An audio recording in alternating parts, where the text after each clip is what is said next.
Hello, all you Biconics wrestling nerds out there, and welcome back to another edition of the Cleanup Crew Reviews, where myself and my lovely friend Adolfo are here to recap this week's AEW Rampage from Friday, December 1st, 2023. This That's right. was a very fun Rampage, and Yeah. honestly, I'm gonna be honest. If they want to make Rampage the place where tag teams and multi-man tags matches are just the thing at Rampage, I'm Yeah. totally okay with it because Yeah. this worked very, very well for this week. Yep. Definitely. So Definitely. good. So Definitely. let's just jump straight into it. We kick off Rampage this week with an 8-man tag team match, which sees Daddy Magic, Matt Menard, Cool Hand Angelo Parker, and the Dark Order taking on Orange Cassidy, Hook, the returning Danhausen who curses you, and Trent Beretta. And honestly, Adolfo, this was actually a really fun opening match. Yeah, it was. It was. I'm really happy that it actually didn't Orange Cassidy was only very, you know, in it very slightly. Danhausen did a lot of the lift work on that side. So did Trent Beretta did a lot of the work. Dark Order's always really really entertaining to watch. I was really happy to see Danhausen back. I totally missed his first match. I think it was last week. Yeah. Yeah, that sounds about right. Yep. And I totally missed it. So I was really happy to see him in action. Excited to see him in singles competition. But yeah, it was, and unlike other 8-man rumbles that AEW has put on, where just like you watch it and you're like, I can't, what is happening? It flowed really well, and it kept the main plot lines, the main story beats of the match in the ring, which was really really nice. I mean, you had stuff going on outside, but like it really focused on in the ring, and I really appreciated that. It was really good. I totally 100% agreed. Of course, our heroes of Orange Cassidy, Hook, Danhausen, and Trent do pick up the win here, with Daddy Magic taking the pin as Trent picks up the victory for, the team. The dissension between the former JAS individuals Yep. is slowly still unraveling.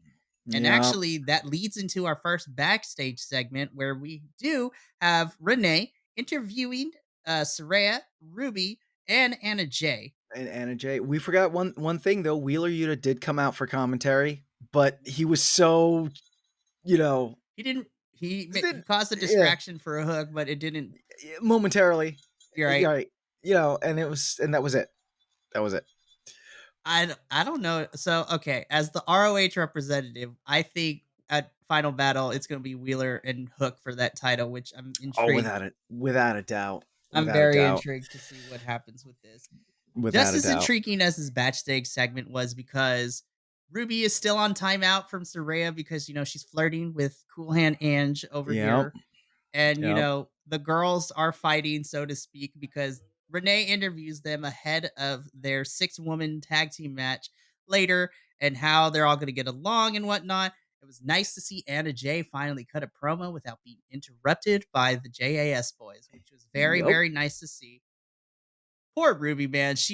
Looks like she's been going through it. Like Saraya is not Yeah. happy with her, like literally not letting her talk through this. Ruby Soho being dressing like a suburban goth mom now all of a sudden. Like Yep. I Yep. was Well, like, I kind of dig the aesthetic, but poor you Ruby, know, man. and it's funny because yeah, a few episodes ago, I had made a statement of the outcasts aren't together anymore, which I honestly thought at that time that they had, because Ruby was doing her own thing. We really didn't see Soraya. We knew that Tony was being rebranded. So seeing Soraya and Ruby with this whole friction thing, it's I think we're good. I think we can cut, you know, we can just do the thing. Let's break them apart. Let's break the outcasts apart, or put them back together. Whatever, you know. But let's get this story to a head, because it does kind of feel like it was limp duck for a little bit, you know. It was a wet noodle. Yeah. Yep. And of course, this I also love that Cool Hand tries to come and flirt, and Anna Jay's like, "We're not doing this today," and like pushes him Yeah. off the screen. I was like, Yeah. "Yes, Anna Jay, you Yeah. reclaim your time from these boys." Yep. I will admit I am actually kind of interested in this whole Ruby Soho Cool Hand Henge love thing. Me too. Like, I'm actually Yeah. kind of Yeah. intrigued. I was like, I'm actually listen, I love me the way that they both look and the way that they're acting. I'm like, give me a greaser like couple as wrestling characters. I'm Right. kind of Right. here for this. Right. Or like AEW's version of Romeo and Juliet. That'd be pretty cool. Oh my gosh. That'd be Okay. pretty cool. See, now I'm even more invested. Dang it. Right? It's so silly, but I am here for all of this. Yep. That's right. Ooh, okay. So we talked beforehand over the last couple of days because next we get Tony Schiavone is in the ring and he calls out Sting and Ric Flair. Ugh. Okay, so we're gonna talk about this in depth Mm, because you wanted to spend some mm, time on this, and I want to give you your time. But really quickly, mm. the point of this whole thing is just we're just continuing to have Sting do his goodbye tour. And I don't know if you picked up on this, Adolfo, but I clearly saw that they edited part of Ric Flair's little speech because I saw some cuts. I was just like, ooh, I was like, ooh, he probably either said something or he rambled on for. This is the Yeah. saddest thing I have seen in the modern era of professional wrestling. And Adolfo, we had a conversation off of this, but We did. I'm gonna let you take We lead on did. this. Adolfo is gonna have the floor with this one. I'm just gonna chime in where need be. But Adolfo, what first of all, what did you think of this segment? And number two, what was the bigger issue that we talked about that kind of led into, wanting to have some time? I Let's make one thing perfectly clear. Ric Flair deserves this moment. He deserves this time at all these arenas where he's had big matches to give his thank yous and say his goodbyes. And for his part, I feel like they have been great spots for his part. You know, he's come out, he said his thing, not lingered too long. You know, boom. Why we're dragging Ric Flair along for this makes absolutely no sense to me, because now it feels like we have Ric Flair, jostling for the spotlight from Sting, which the spotlight should be on Sting. And it speaks more to the point, and this is what we were talking about off camera, where that old adage of don't meet your heroes. I grew up watching Ric Flair, the Nature Boy, a $1,500 Rolex watch, styling and profiling. Woo! Right? I grew up watching Hogan. Like these were the ones that, like, good, bad, or indifferent, like their ring personas like molded young Adolfo into these later years. The say your prayers and take your vitamins, and all American, to later on find out that these heroes that I had when I was younger are just deplorable, you know? And in this case, it's sad that Rick doesn't get it, you know? He is still trying to do the shtick that he did back in the 80s, early 90s. And it's even more problematic. And I know a lot of people don't want to hear that word, but it's even more problematic because of everything that has come to light, which has been proven to be true that he did on that Flight from Hell, and then, and later on, and also like other things that he has said, in interviews. Like, one thing that sticks out in my mind is he needs to keep doing all these wrestling promos and this, that, and the other, because he has to pay off all of his alimony for all his wives. It's like, come on, you know. I wouldn't have minded if they brought out Flair, that first appearance where they brought him out, and he's, where he announced that he's going to manage, Sting and Darby and whatever during this. Okay, great. You don't need him in the Sting spots. Okay, you don't need him in the Sting spots. You really don't need him ringside too. I mean, like, he looks like he's one woo away from his next heart attack. So it just, which is another angle too, is, I want to remember Ric Flair as the nature boy, styling and profiling. I don't want to remember him as shaky, over tanned dude wearing weird suits ringside, you know? So that's my take. First, I appreciate you, Adolfo, for, speaking on this, because it's really, really hard. And I think we all can attest to this too, because with professional wrestling, it's a different kind of sports entertainment, like unlike major sports like football and basketball and soccer, where just like those other sports, we get invested in the athletes that, are we watch every single week. But it's tough because these are character driven people more so than like regular sports. It's like Uh, it's really, really hard, and it breaks my heart because I agree with you. Over the last like 10, 15 years or so, with everything coming to light and just the sad state that Ric Flair has ended up in right now is just heartbreaking to see, because now I am on the younger side. I am in my 30s, so of course I know who Ric Flair is, but I didn't grow up in that. But I respect the contribution he has had to the wrestling industry as a whole. Yeah, it hurts me to see Ric Flair in the state, but yeah, it hurts me to see people who grew up with Ric Flair watching him all over this, and kind of to follow that journey of the rise and the subsequent like fall that we are witnessing right now. It's I feel for you, Adolfo, and you have my condolence, because this was rough to watch for me. Just yep, not like, even putting aside that this was not a great promo, but just from the last couple of years and just Ric Flair being involved in just everywhere and anything, and just I feel bad for him. I feel bad yep, for Tony Schiavone because, he actually has a relationship. I also feel really bad for Sting too, because this is an actual yeah, friendship between Rick and him that they've had over this years. I'm right. pretty sure it's really hard for Sting to see Ric Flair in this state, as Sting is heading into his retirement too. This was really hard to watch from a promo perspective, but just like big picture, Big picture, what? Yeah, it was really hard yeah, to watch. yep, So we go from this moment and we head backstage once again. This time we see the other half of the three-person team that we're going to get in this six-woman tag, where we see Chris Statlander, Sky Blue, and Hikaru Shida give an interview with, Renee.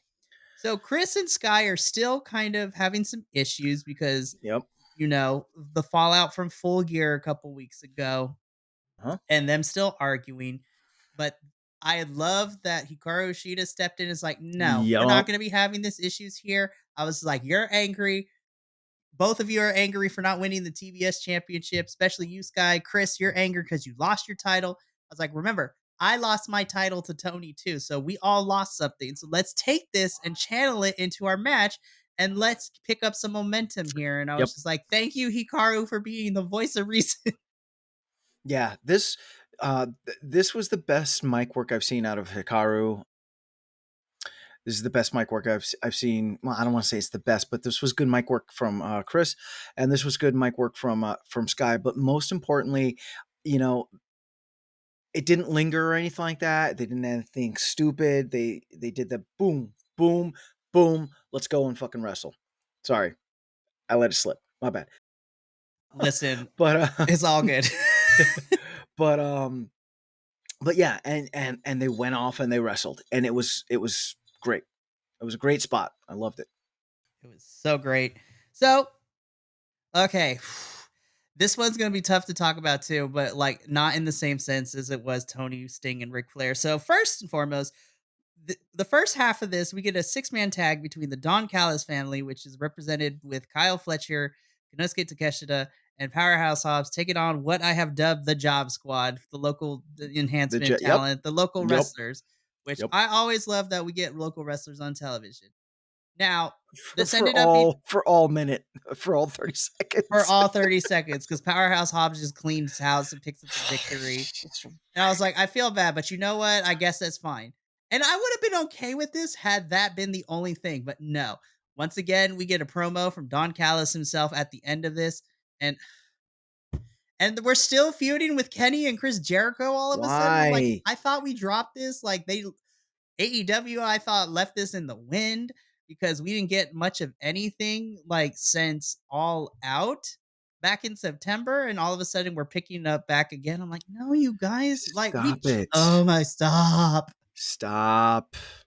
Stop. Don, you have such an incredible team. Stop going for the scraps, man. Stop going for the for the manager special.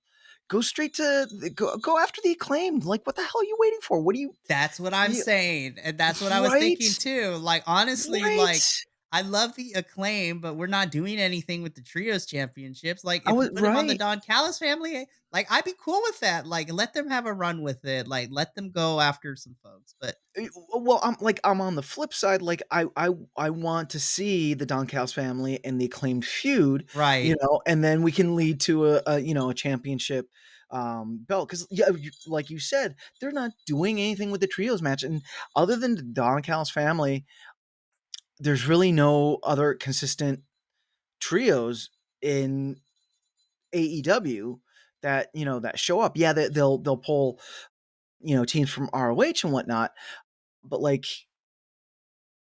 the acclaimed, they had their right. 69-day celebration And then that was it. Then they got and jumped by the devil folk, and then that was the yep. last we saw of them. Listen, I am okay with the acclaim and the Don Callis family feuding, but no, it seems that Don Callis is not done with Kenny and Chris. But I'm like, I'm done with this. Like, why Why? are we going after the tag team? Go for the trios because House of Black right now is tied up into another storyline, which we'll talk about at later Yep, review. yep, But yep. I feel like, and we just got done with our year review, the Biconics podcast year review.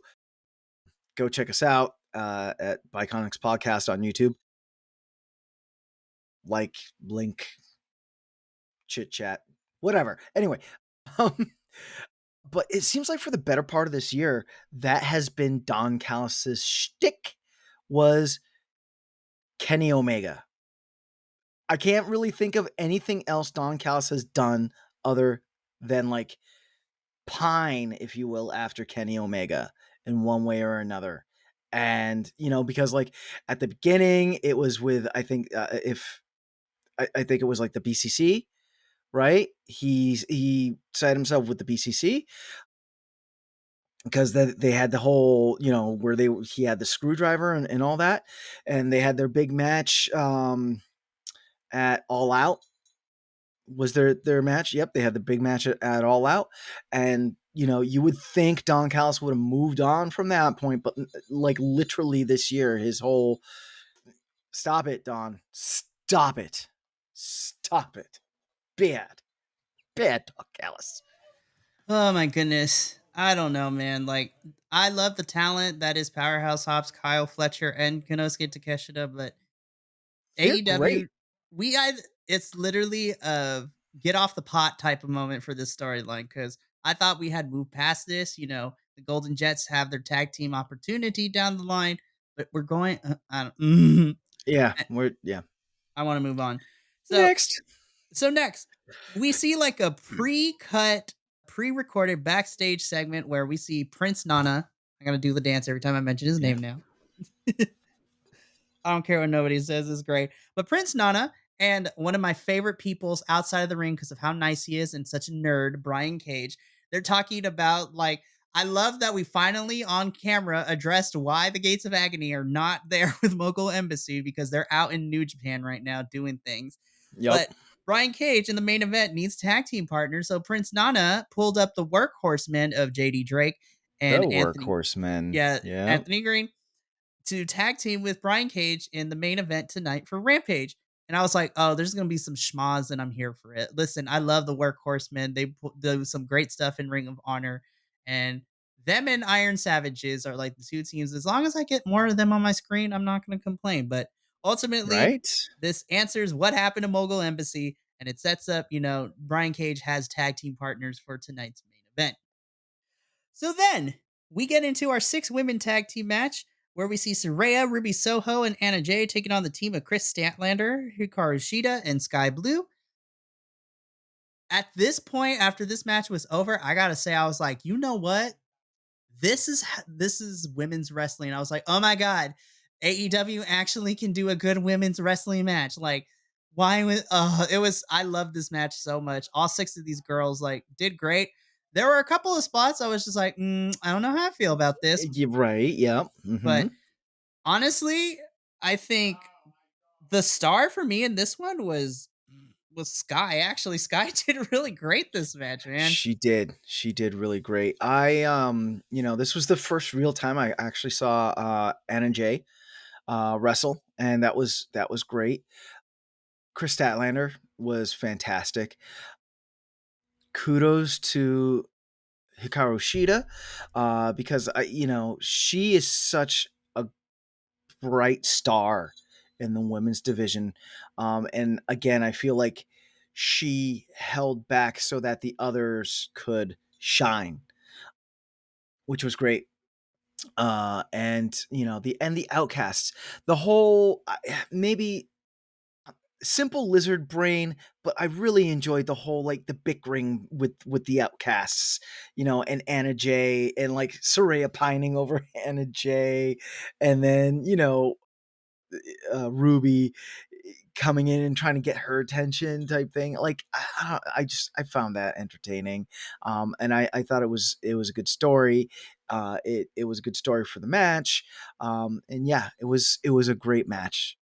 I'm glad that they gave it the time that it deserved. And great match. Agreed. Keep doing it, Tony Khan. Seriously, you gotta keep booking these women's matches like this, or whoever's doing it, please, because Right? like at this point, we'll take anybody who has half a brain to give more women on the show.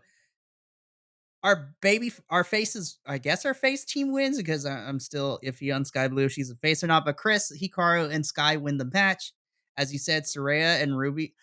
Saraya, man, in this match, I was just like, okay, I'm so happy she's finally wrestling again because she took some bumps in Yeah. this match. I did get a little worried, Yeah. but I was like, you know Yeah. what, girl, you're good.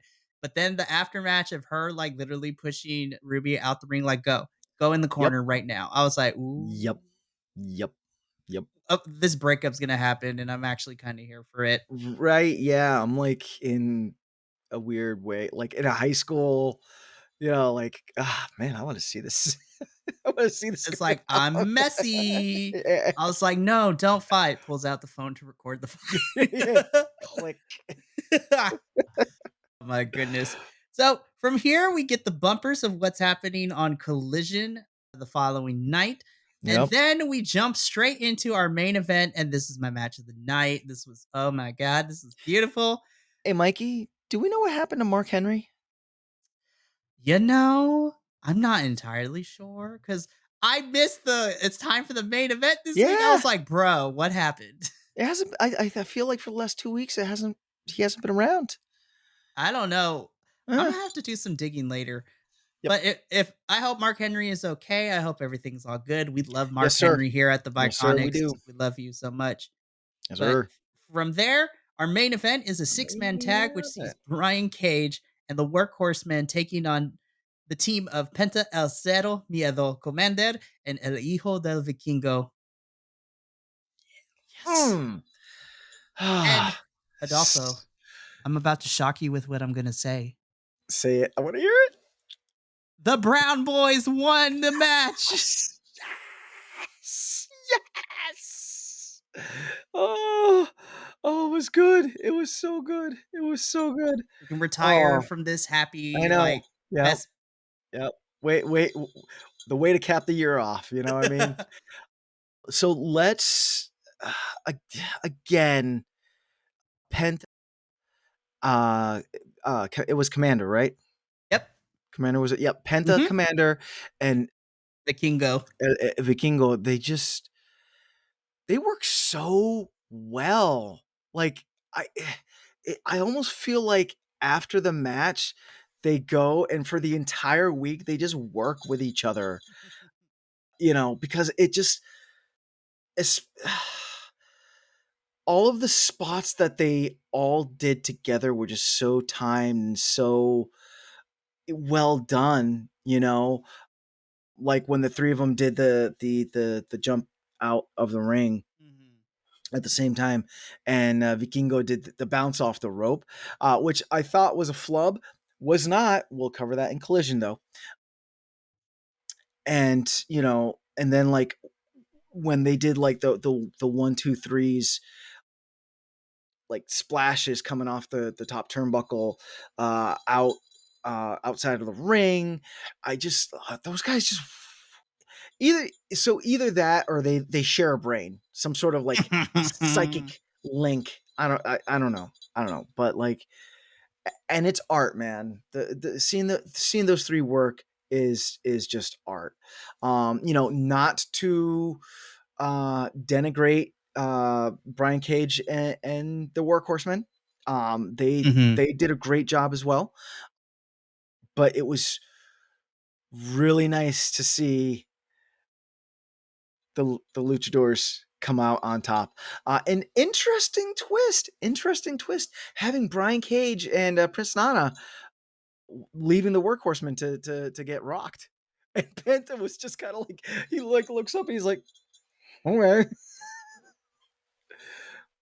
I was surprised to see Brian Cage up and leave because normally Brian Cage is like he is the one that gets left from like earlier in the year, like when he has teammates abandon him, but he'll still finish the match. But it was Yeah. kind of interesting to see Brian and Nana Yep. leave. I And That's and so and funny. he turned around and he cold cocked one of the Workhorsemen, I Brian Cage. Oh man, JD sold that beautifully, man. Like, Yeah. jeez Louise. I don't think we're done with Workhorsemen and Brian Cage and Nana because I think the Gates of Agony, when they come back from Japan, we're gonna set something up between them. But I am here for Workhorsemen like going after Cage for what happened. But like we said, so happy to see our luchador team pick up the victory here. And this was easily my match of the night, not just because it had luchadors, because that's automatically best match of the night for me if it's got Right. luchadors, Right. but man, like the Workhorseman and Brian Cage, you got to remember they're all athletic big dudes too. Like They are. They my really are. move of the night is when Vikingo jumped off the rope and did like from the top rope and jumped onto Brian Cage into like a kind of sunset flip arm drag maneuver thing. Yeah. I Yep. audibly yelled at my screen. I was like, "Oh my gosh!" I had to Yep. rewind it like a couple of times because that move was beautiful. Yep. Yep. That was nice. It was so good. But, we celebrate with the luchadors picking up a win, and that brings us to the end of this week's Rampage. Now we just got to rate this. Ah, man, this was a fun one. If I'm going to go using the empanada out of 5 scale, I'm Mm-hmm. actually going to give this a solid 3.9 out of 5 empanadas. It was a close 4. Again, it's Rampage. There's only so much you can rate it for a 1 hour show, but Yeah. every single match I think actually was really fun, really good. And even the backstage stuff was paced really, really well, minus the Tony Schiavone, Ric Flair, and Sting stuff. I Yep. think this episode of Rampage, there was actually some continuity with some stories I thought we had forgotten about, but no, we're Mhm. continuing to go through with them, and just everything was pretty solid all around. Yeah, I give it 4 empanadas. Definitely 4 empanadas. It was good. It didn't seem like it lagged, or dragged, I because there as of late, there have been some episodes of Rampage where I kinda, like, look at the clock, I'm like, "What time are we at?" This one, it was over, and I was like, "Oh my god, it's over already?" And the matches were really good, the spots were well-paced in between, and even with the Sting spot, it worked. The episode as a whole worked really well. So, no complaints over here. We love to see it. Well, that brings us to the end of this week's Cleanup Crew review. Hopefully, you can join us next week when we cover Rampage once again. But until then, if you liked what you see here, make sure to subscribe to the Biconics Wrestling YouTube channel for this type of review, as well as review of all the other shows and pay per views. Follow us all over the social medias at bcwrestlepod, where you can get up to date notifications on when reviews go live, as well as the out of context clips, because those are a lot of fun to watch. And of course, make sure to subscribe to our podcast, the Biconics Wrestling Podcast, where all podcasts can be found on whatever platform you choose to use them. We're pretty much everywhere. As Adolfo said earlier in the review, we just finished recording our 2023 in review. So make sure to go check that out, because for the most part, it was a lot tamer than I thought. But boy, we talked a lot of good and bad. It's Yeah. crazy. Mhm. But if you love our faces, you can make sure to go check us out soon, as we're about to be recording Collision in the next couple minutes or so as well. So we'll see you over there. But until then, take care of yourself, love one another, and as always, stay iconic, you beautiful bastards. Until the next cleanup crew review, we'll see you later. Peace.